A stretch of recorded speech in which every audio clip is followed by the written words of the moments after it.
Hello everyone, welcome back to my channel. I hope आपने buyback of securities के सारे sessions जो थे वो देख लिए हैं। उसमें मैंने एक क्वेश्चन भी आपके लिए छोड़ा था आपकी प्रैक्टिस के लिए। अगर आपको उससे रिलेटेड कोई डाउट्स हैं, कोई फर्दर क्वेश्चंस हैं, या फिर आप चाहते हैं कि ऐसे कोई क्वेश्चन जो मैं आपको यहाँ पे सॉल्व करवाऊँ, तो आप प्लीज़ मुझे रीच आउट करें। आप रीच आउट कर सकते हैं कॉमेंट्स के थ्रू, आप रीच आउट कर सकते हैं टेलीग्राम पे। यहाँ पे मैं आपको एक टेलीग्राम चैनल जो है उसकी लिंक पिन करूंगी, उसको आप कर लें फटाफट से सब्सक्राइब। जितने भी इंपॉर्टेंट अपडेट्स हैं, upcoming topics, videos and most importantly notes, वो सब आपको अवेलेबल हो जाएंगे वो एक जगह, that is Telegram link. Okay, आज जो टॉपिक हम स्टार्ट करने वाले हैं that is consolidated financial statements. So ये जो टॉपिक है, बेसिकली ये टॉपिक सीए इंटर और साथ में सीएस एग्जीक्यूटिव, इन दोनों ही एरियाज में आपको हेल्प करेंगे। ओके, इसके अलावा अगर आप बीकॉम कर रहे हैं, एमकॉम कर रहे हैं, तो वहां पर पे, या फिर अगर आप किसी कंपटीशन की तैयारी कर रहे हैं तो वहां पर अगर कंसोलिडेटेड फाइनेंशियल स्टेटमेंट है या फिर AS21 का जिक्र है, तो आप डेफिनेटली उसके अकाउंटिंग ट्रीटमेंट के लिए यहाँ पर आ सकते हैं और इस वीडियो को रेफर कर सकते हैं। ओके, सो अब झटपट शुरू करते हैं हमारा topic, consolidated financial statement. So basically इसमें दो पार्ट्स हैं, एक है कंसोलिडेटेड, दूसरा है फाइनेंशियल स्टेटमेंट। कंसोलिडेट का मतलब होता है टू मर्ज या फिर टू कंसोलिडेट, यानी एक जगह मर्ज करना या एक जगह लाकर कलेक्ट करना। फाइनेंशियल स्टेटमेंट का मतलब हमें ऑलरेडी पता है। अब फाइनेंशियल स्टेटमेंट्स में क्या क्या चीजें आती हैं? इनकम स्टेटमेंट, जिसे हम कहते हैं P&L account, balance sheet, cash flow statement,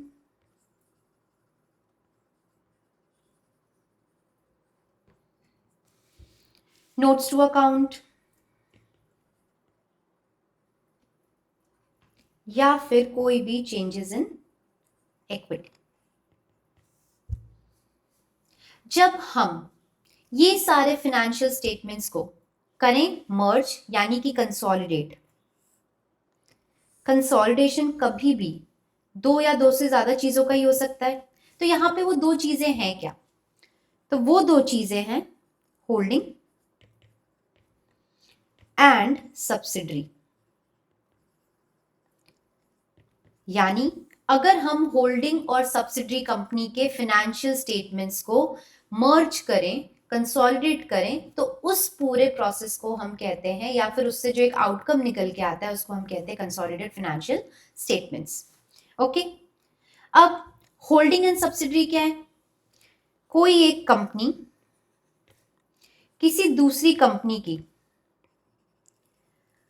holding company कब कहलाएगी?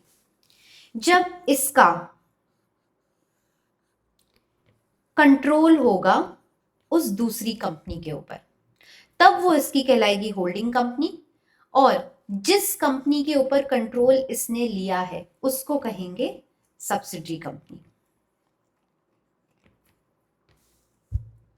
ओके, एक एग्जांपल यहां पे लेते हैं।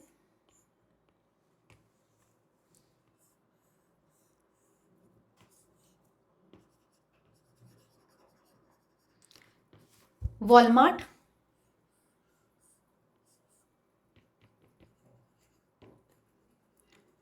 फ्लिपकार्ट। ओके, वॉलमार्ट ने फ्लिपकार्ट का 81.3% जो है वो अक्वायर किया हुआ है। So Walmart acquired 81.3% of stake in Flipkart. ठीक है, तो यहां पे अगर हम ये माने कि ये पूरा 100% है,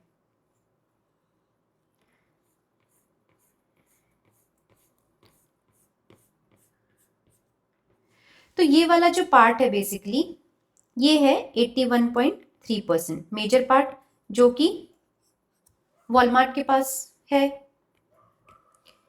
ये जो पार्ट बचा है ये वॉलमार्ट होल्ड नहीं करता। तो यहां पर हम कहेंगे कि वॉलमार्ट जो है उसका मेजॉरिटी ऑफ शेयर होल्डिंग जो है वो है। जब मेजॉरिटी ऑफ शेयर होल्डिंग हो तो उसको हम कहेंगे कि वॉलमार्ट जो है वो फ्लिपकार्ट की पेरेंट कंपनी है और फ्लिपकार्ट है सब्सिडी वॉलमार्ट की। पेरेंट कंपनी को हम होल्डिंग कंपनी भी कहते हैं। यानी इस पूरे 100% ऑफ फ्लिपकार्ट में मेजर पोर्शन जो है 81.3 का वो वॉलमार्ट का है। तो इसे हम कहते हैं मेजॉरिटी इंटरेस्ट।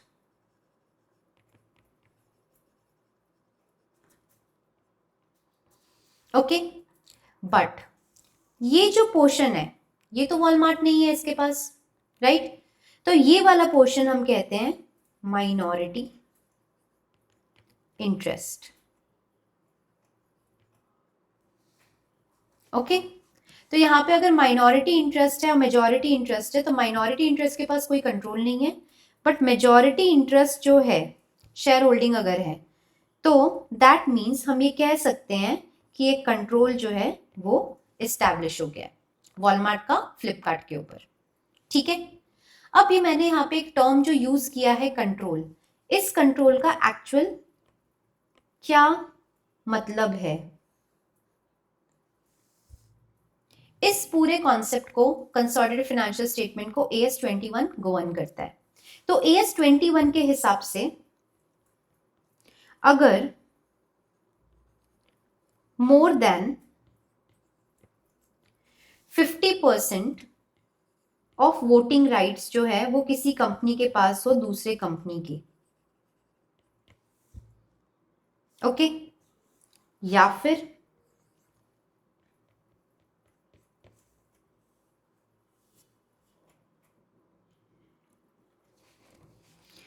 controls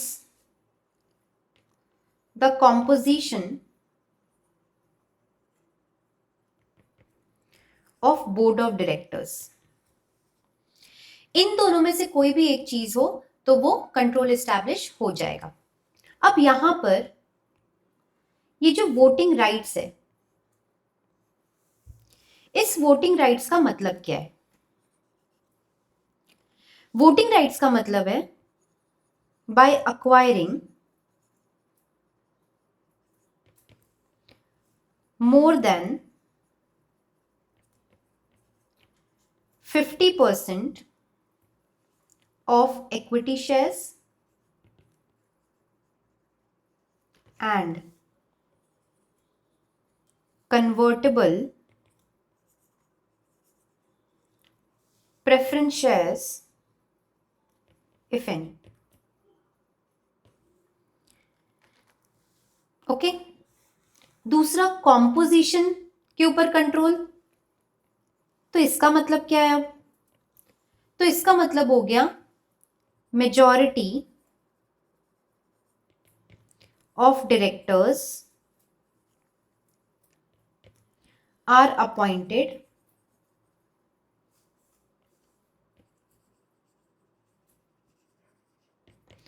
और रिमूव्ड बाय दैट कंपनी। तो कहा जाएगा कि उसका कंट्रोल जो है वो एस्टैब्लिश्ड है। ओके, और अगर ये कंट्रोल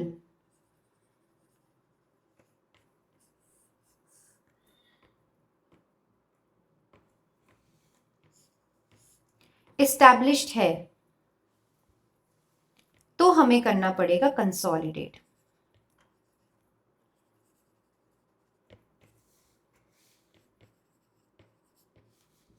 लेकिन अगर कंट्रोल एस्टैब्लिश नहीं है तो उस केस में कोई भी कंसोलिडेशन जरूरी नहीं है। यहां पे मैंने 100% क्यों लिखा? फॉर एग्जाम्पल जो वॉलमार्ट और फ्लिपकार्ट था, तो वॉलमार्ट का 81.3% फ्लिपकार्ट में स्टेक इन्वॉल्व है, तो कंट्रोल तो स्टैब्लिश हो गया फर्स्ट वाले पॉइंट से, more than 50% of voting rights. Okay, तो वॉलमार्ट जो है वो अपनी कोई एक फाइनेंशियल स्टेटमेंट जरूर बनाती होगी, उसी तरह से फ्लिपकार्ट भी फाइनेंशियल स्टेटमेंट बनाती होगी। तो जो ये वॉलमार्ट अपना फाइनेंशियल स्टेटमेंट बनाती है, इसको हम कहते हैं स्टैंड अलोन फाइनेंशियल स्टेटमेंट। उसी तरह से जो फ्लिपकार्ट बनाती है उसको भी हम कहते हैं स्टैंड अलोन फाइनेंशियल स्टेटमेंट। यानी ये दो कंपनीज है, तो इनको अपना अलग अलग separate financial statement, standalone financial statement बनाना तो जरूरी है। ओके, लेकिन अगर वॉलमार्ट जो है उसका 81.3% है, दैट मीन्स कंसोलिडेशन होगा। तो कंसोलिडेशन का मतलब पहले क्या हो गया कि जो वॉलमार्ट का स्टैंड अलोन फाइनेंशियल स्टेटमेंट है और जो फ्लिपकार्ट का स्टैंड अलोन फाइनेंशियल स्टेटमेंट है, अब ये दोनों मर्ज हो जाएंगे और ये बनेंगे एक कॉमन फाइनेंशियल स्टेटमेंट, जिसको हम कहते हैं कंसोलिडेटेड फाइनेंशियल स्टेटमेंट। तो इस प्रोसेस को हम कहते हैं कंसोलिडेशन। बट यहाँ पे कंसोलिडेशन सिर्फ 81.3% का नहीं होगा, कंसोलिडेशन तो पूरा ही हो रहा है ना, तो इसलिए हमने यहाँ पे लिखा है कि कंसोलिडेशन इज 100%। ओके, बट अगर कंट्रोल इस्टेब्लिश नहीं है तो उस केस में कंसोलिडेशन करने की जरूरत ही नहीं है। ओके, अब यहां पे हमने कंट्रोल तो कर लिया कंप्लीट। एक टर्म हमने और लिखा था माइनॉरिटी इंटरेस्ट, तो अब इसके बारे में भी थोड़ी बातचीत कर लेते हैं। सो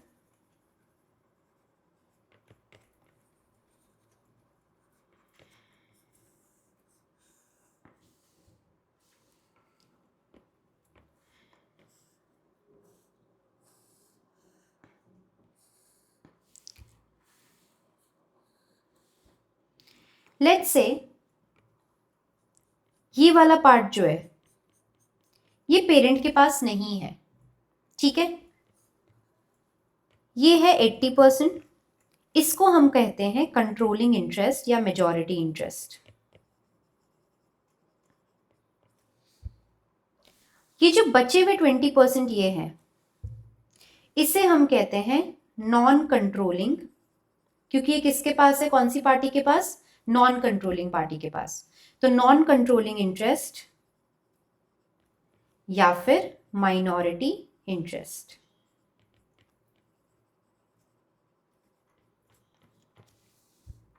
ओके, एक चीज और ध्यान रखनी है, ये जो भी हम 80 और 20 बात कर रहे हैं, ये हम बात कर रहे हैं सब्सिडरी कंपनी की,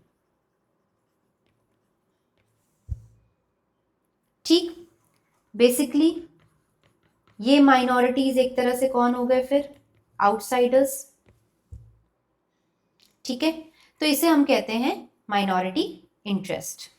नाउ माइनॉरिटी इंटरेस्ट जब हम निकालते हैं, कैलकुलेट करते हैं, तो उसमें आ जाता है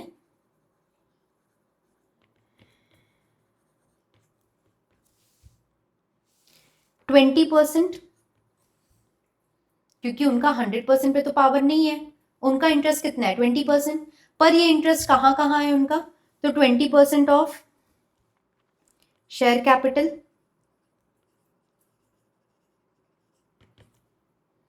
of subsidiary plus 20% of reserves and surplus of subsidiary.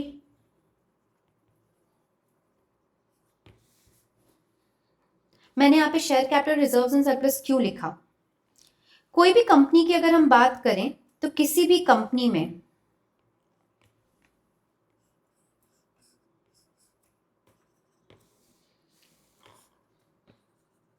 होता है शेयर होल्डर्स फंड, यानी ऐसा फंड जिसके ऊपर शेयर होल्डर्स का अधिकार है। इसमें शेयर कैपिटल भी होता है और इसमें रिजर्व्स एंड सरप्लस भी होते हैं। ओके, अब अगर ये शेयर होल्डर फंड 100% है और हमारा कंसोलिडेशन का केस है, यानी ये भी 100% है और ये भी 100%।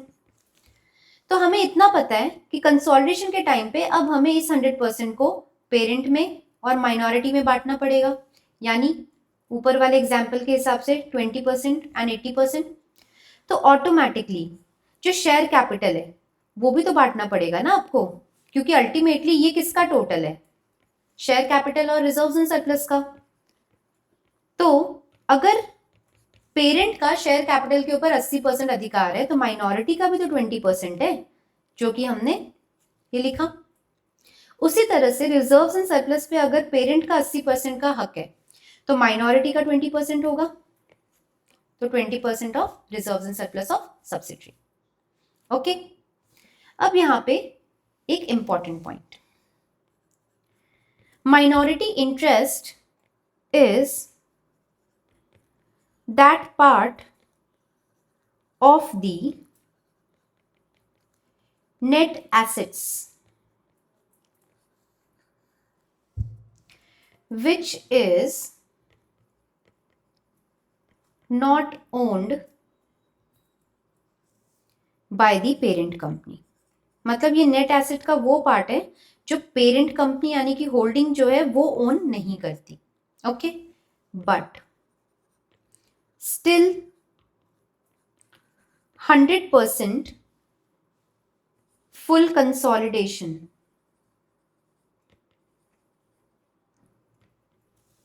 has to be done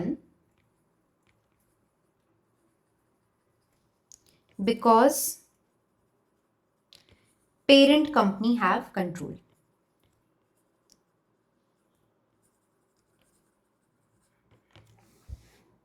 okay, अब डिस्क्लोजर कैसा होता है एमआई का बैलेंस शीट में, तो माइनॉरिटी इंटरेस्ट जो है वो बैलेंस शीट में शो होता है विदिन कौन से दो पार्ट्स हैं माइनॉरिटी के, मतलब हक किस पे है, शेयर होल्डर्स फंड पे।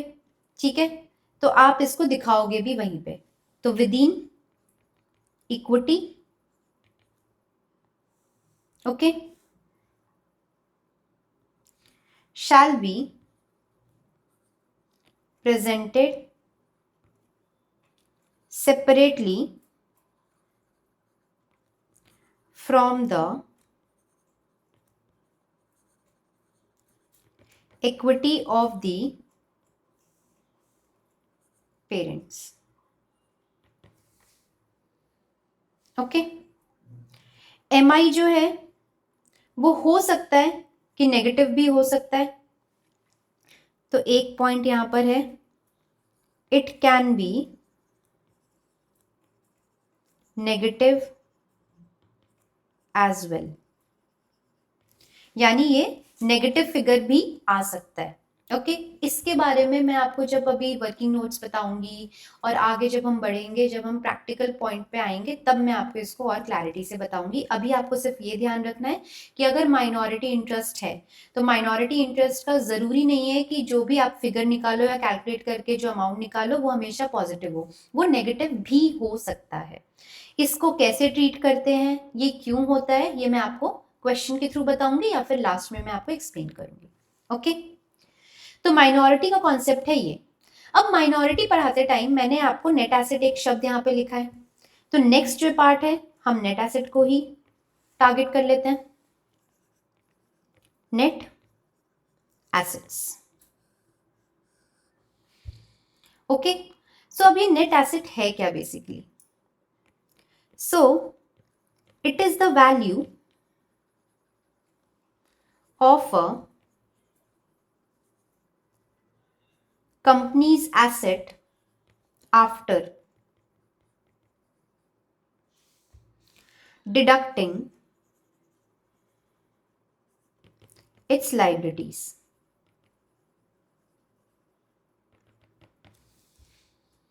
ठीक है,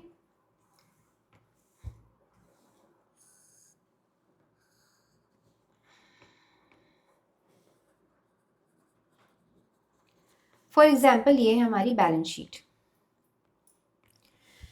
हमें पता है कि इस साइड होता है इक्विटी और लायबिलिटीज, और दूसरी तरफ होते हैं एसेट्स। ठीक है, सो बेसिकली जो ऊपर मैंने अभी बात लिखी है उसके हिसाब से जो कैलकुलेशन होगा नेट एसेट का वो दो तरह से हो सकता है। पहला हो सकता है एसेट्स, उसमें से आप रिड्यूस कर दो जितनी भी लायबिलिटीज हैं वो। ओके, यानी एसेट अगर 1000 के हैं और ये 700 का है तो आपका 300 जो है वो हो गया आपका नेट एसेट्स। दूसरी तरफ या तो आप सीधे सीधे क्या करो, आप इक्विटी उठा लो, क्योंकि अगर ये 1000 है, ये अगर 700 है और ये अगर 300 है, तो 1000 में से अगर आपने इसको हटाया, यानी अभी हम क्या कर रहे हैं बेसिकली, हम बेसिकली कर रहे हैं कि अगर इस 1000 में से मैं इस लायबिलिटी पोर्शन को हटा दूं तो मेरे पास बचा क्या, इक्विटी बचा ना, तो यही अल्टीमेटली मेरा नेट एसेट है ना।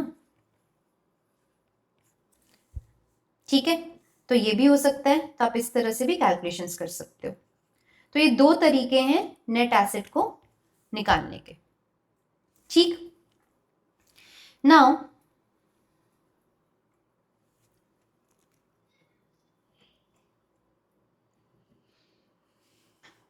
इधर हम लेते हैं एक एग्जाम्पल।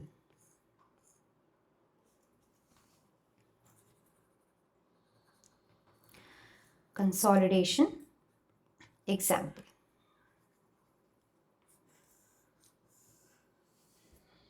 ठीक है,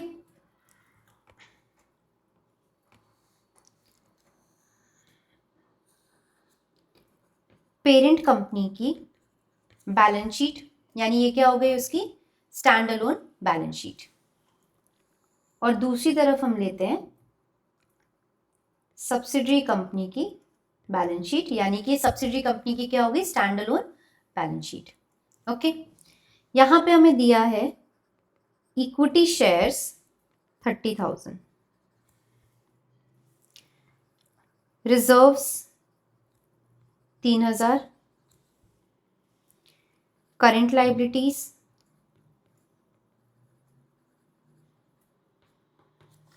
7,000।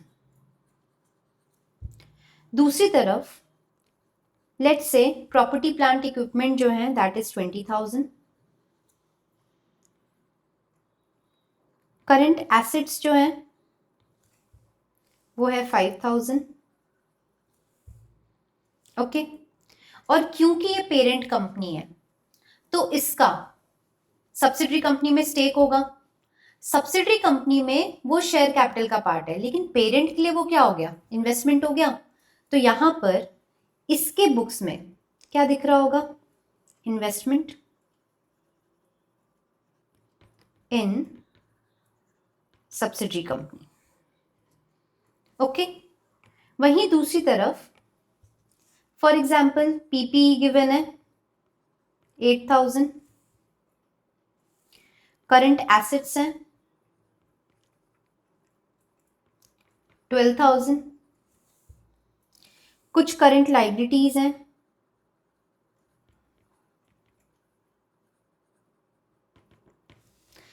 करंट लायबिलिटीज है 5,000।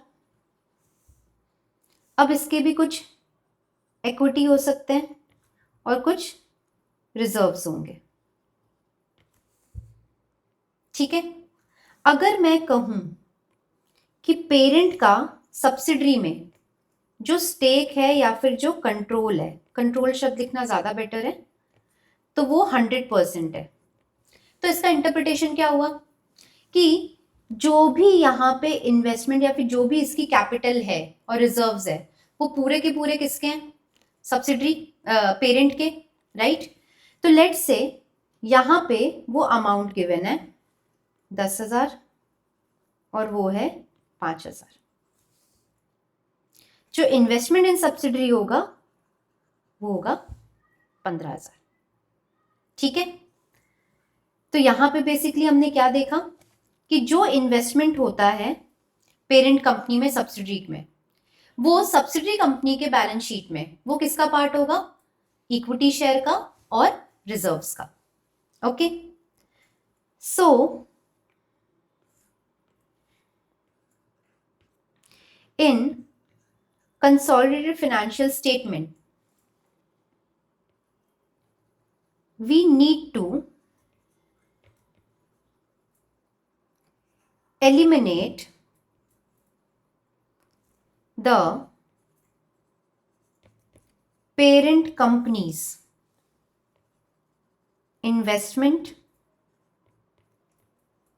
in subsidiaries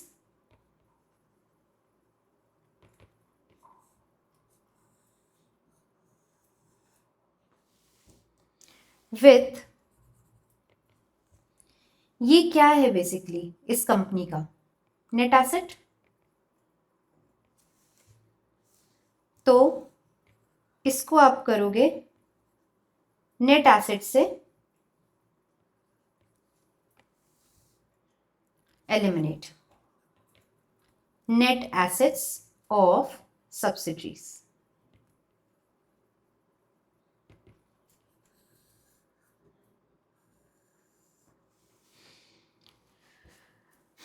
ठीक है, तो जब कंसोलिडेट करूं मैं तो किस तरह से ये अब शो हो सकता है यहाँ पे? तो पीपीई में होल्डिंग का और सब्सिडरी का, होल्डिंग का था 20,000, सब्सिडरी का था 8,000, तो टोटली कितना हो गया?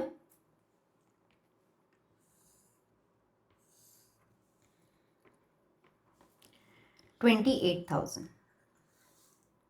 ये है मेरा consolidated financial statement, consolidated balance sheet. ठीक, दूसरा था मेरे पास करंट एसेट्स, होल्डिंग का, सब्सिडरी का 5 and 12, तो ये हो गया 17। ठीक है, फिर इधर आ जाएंगे मेरे पास इक्विटी शेयर। तो अब इक्विटी शेयर जो है वो किसका होगा? बेसिकली होल्डिंग का, सब्सिडरी का।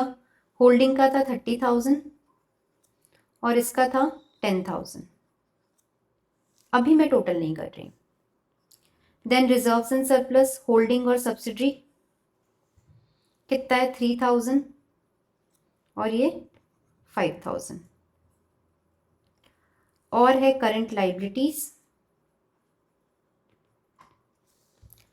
ये करंट लाइबिलिटीज जो है होल्डिंग और सब्सिडरी 7,000 एंड 5,000, 12,000। एक यहाँ पे इन्वेस्टमेंट भी था इन सब्सिडरी, तो ये सिर्फ होल्डिंग के तरफ से ही हो सकता है, मतलब सब्सिडरी अपने आप में इन्वेस्टमेंट नहीं करेगी ना। तो वो कितने का था? 15,000, यहाँ लिखा है मैंने अभी। अब आप देखो जो कॉमन चीजें हैं, कॉमन क्या है? ये नेट एसेट 15,000 का और ये इन्वेस्टमेंट इन सब्सिडरी 15,000 का। तो 15,000 जो इधर दिख रहा है लाइबिलिटी साइड और 15,000 जो इधर दिख रहा है एसेट साइड, इन दोनों का इफेक्ट कुछ है एज सच बैलेंस शीट पे? नहीं, मतलब एलिमिनेट कर सकते हैं, तो इसको हम करेंगे एलिमिनेट। ओके, इस कॉन्सेप्ट से जब आप इन्वेस्टमेंट इन सब्सिडरी को नेट एसेट से डिडक्ट करो, इस कॉन्सेप्ट को आप कहते हो कॉस्ट ऑफ कंट्रोल। अभी जो मैंने आपको एग्जाम्पल दिया उसमें कॉस्ट ऑफ कंट्रोल कितना आ गया? 0।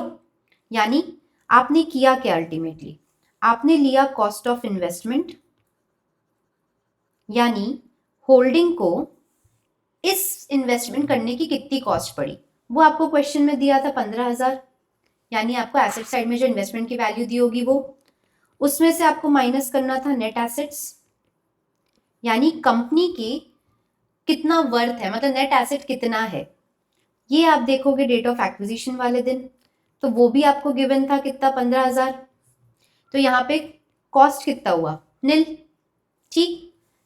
फॉर एग्जाम्पल अगर मैं आपको कहूं कि इसमें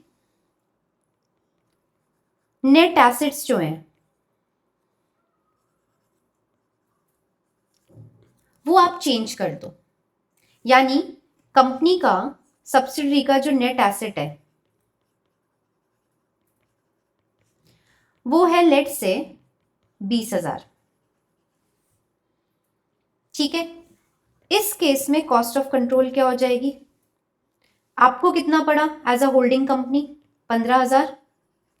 ठीक है, और उसकी वर्थ कितनी है, 20,000, यानी यहां पे क्या हुआ, 5,000 का प्रॉफिट, यानी जो 20,000 के वर्थ का था, जिसको नेट एसेट उसके 20,000 थी, लेकिन आपको वो कितने में मिली, 15,000 में मिल गई। आपको तो कॉस्ट 15,000 पड़ी ना, तो ये जो 5,000 है वो क्या है आपका प्रॉफिट, इसको आप डालते हो कैपिटल रिजर्व में।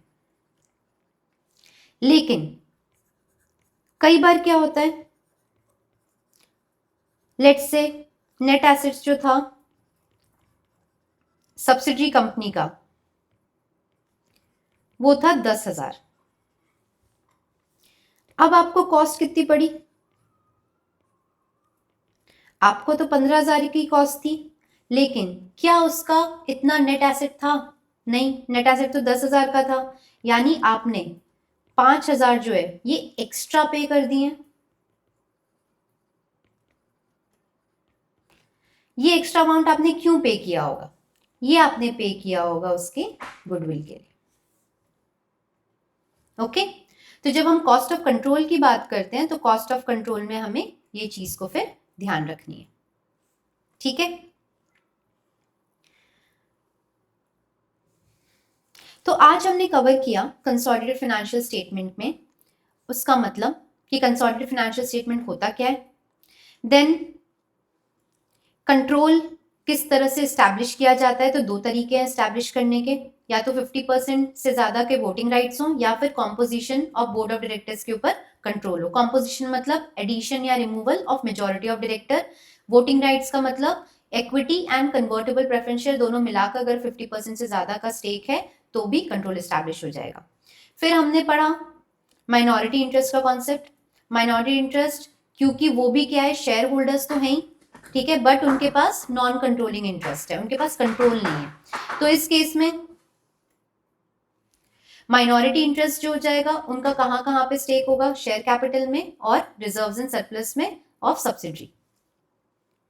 फिर हमने पढ़ा नेट एसेट्स क्या होते हैं, तो नेट एसेट्स हमने देख लिए कि आफ्टर डिडक्टिंग द लाइबिलिटी जो भी कंपनी की वैल्यू बचती है एसेट्स की वो आपके नेट एसेट्स है। इसके दो तरीके हैं, आप एसेट में से लाइबिलिटी माइनस कर दो, जो मॉडर्न इक्वेशन होती है हमारी। मॉडर्न इक्वेशन क्या है, asset is equal to liability plus equity. ठीक है, तो मैं लाइबिलिटी को अगर माइनस कर दूं एसेट में से तो क्या आ जाता है, इक्विटी बचता है मेरा, वो इक्विटी बेसिकली नेट एसेट है। तो दो तरीके हैं, या तो इक्विटी उठा लो वो नेट एसेट है, या फिर एसेट और लाइबिलिटी गिवन है तो उनको माइनस करके जो फिगर आएगा वो भी आपका नेट एसेट है। फिर हमने एक एग्जाम्पल डिस्कस किया, इस एग्जाम्पल के थ्रू हमने कॉस्ट ऑफ कंट्रोल की बात की। कॉस्ट ऑफ कंट्रोल मतलब होल्डिंग को कितना कॉस्ट लगा है सब्सिडरी में इन्वेस्ट करने का। ठीक है, वो होल्डिंग के यानी कि पेरेंट के स्टैंड अलोन फाइनेंशियल स्टेटमेंट के एसेट साइड दिखेगा। ठीक है, और दूसरा अगर होल्डिंग ने सब्सिडरी में कुछ इन्वेस्टमेंट किया है तो वो इन्वेस्टमेंट सब्सिडरी कंपनी में कहां दिखेगा, उसके फाइनेंशियल स्टेटमेंट यानी कि स्टैंड अलोन फाइनेंशियल स्टेटमेंट में उसका दिखेगा इक्विटी में। ठीक है, तो अब यहां पे आप क्या करोगे, उसका ही पार्ट होगा वह इक्विटी एंड रिजर्व्स का। ठीक, तो अब नेट एसेट भी क्या होते हैं, इक्विटी। तो अब इसको आप क्या करोगे, इसको आप कंपेयर करोगे कि कितना कॉस्ट उसने लगाया पेरेंट कंपनी ने सब्सिडरी का स्टेक लेने के लिए, कंट्रोल लेने के लिए। जब आप इसको एलिमिनेट करोगे या मैच करोगे तो आपके पास या तो एक पॉजिटिव फिगर बचेगा या तो नेगेटिव। अगर पॉजिटिव फिगर बच रहा है तो वो कब बचेगा कि आपने एज अ होल्डिंग कंपनी आपने क्या किया, आपने 15,000 पे किया, लेकिन उनकी नेट एसेट कितने की थी, 10,000 की। तो आपने 10,000 के नेट एसेट के लिए आपने 15,000 पे किया, यानी 5,000 आपने जो एक्स्ट्रा पे किया है वो क्या है आपका गुडविल। ओके, बट ऐसा भी हो सकता है कि अगर आप होल्डिंग कंपनी हो और आपने 15,000 पे किया है लेकिन उनका नेट एसेट जो है वो 20,000 का है, तो अब उस केस में 20,000 के नेट एसेट के लिए आपको सिर्फ कितना देना पड़ा, सिर्फ 15,000 देना पड़ा। तो वो जो आपने दिया इसमें जो 5,000 है वो क्या हो गया, वो आपका प्रॉफिट। तो उसको आप कहां लेकर जाओगे, कैपिटल रिजर्व में। ओके, आज हम इसको इतना ही रखेंगे, फिर हम इसको कंटिन्यू करेंगे हमारे नेक्स्ट सेशन में। ओके, नेक्स्ट सेशन में हम कॉस्ट ऑफ कंट्रोल के बारे में भी थोड़ी बहुत बातें और करेंगे, और इसके अलावा मुझे आपको समझाना है date of acquisition, pre and post acquisition, और उसके बाद टाइम एडजस्टमेंट। जब हम इतने टॉपिक जो है कवर कर लेंगे हमारे बेसिक्स के, उसके बाद हम एलिजिबल हो जाएंगे हमारे प्रैक्टिकल क्वेश्चन की तरफ मूव होने के लिए। ओके, तो आप बहुत ध्यान से इन कॉन्सेप्ट को देखें। अगर आपको कोई भी डाउट्स हो तो आप प्लीज कमेंट सेक्शन में रीच आउट करें, टेलीग्राम के थ्रू आप मुझे रीच आउट कर सकते हैं। ओके, सो मिलते हैं अगली क्लास में। Bye bye.